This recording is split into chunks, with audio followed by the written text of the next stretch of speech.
Ninasema ninafika hapo kuelezea hiyo. Nimesema talanta, talent yako ni gani? Omba Mungu sana akuonyeshe, akufunulie talent yako ni gani.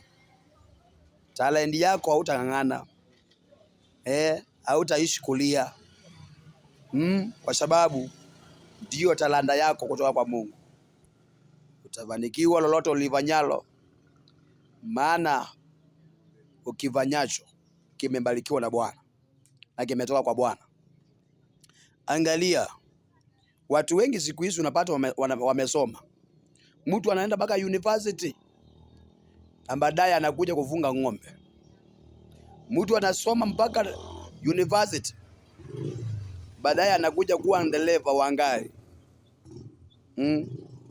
So ni vizuri sana kuzingatia ni talenti gani Mungu ameweka kwako. Zingatia ukiwa mdogo, zingatia ukiwa mkubwa kujua. Na kama uliangukia mahali, simama. Biblia inasema kana kwamba tusihesabu kuanguka, bali tuhesabu kusimama.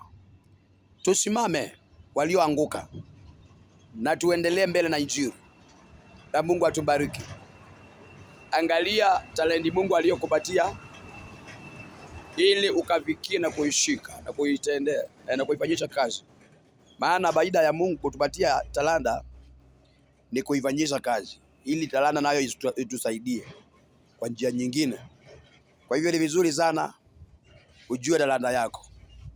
Na maombi pia naendelea nayo, yale ambayo nilikuwa nimezungumzia kutoka asubuhi. Kwa hivyo ni karibuni nyote tuendelee na maombi. Niko kwa huduma sasa hivi. Karibuni nyote.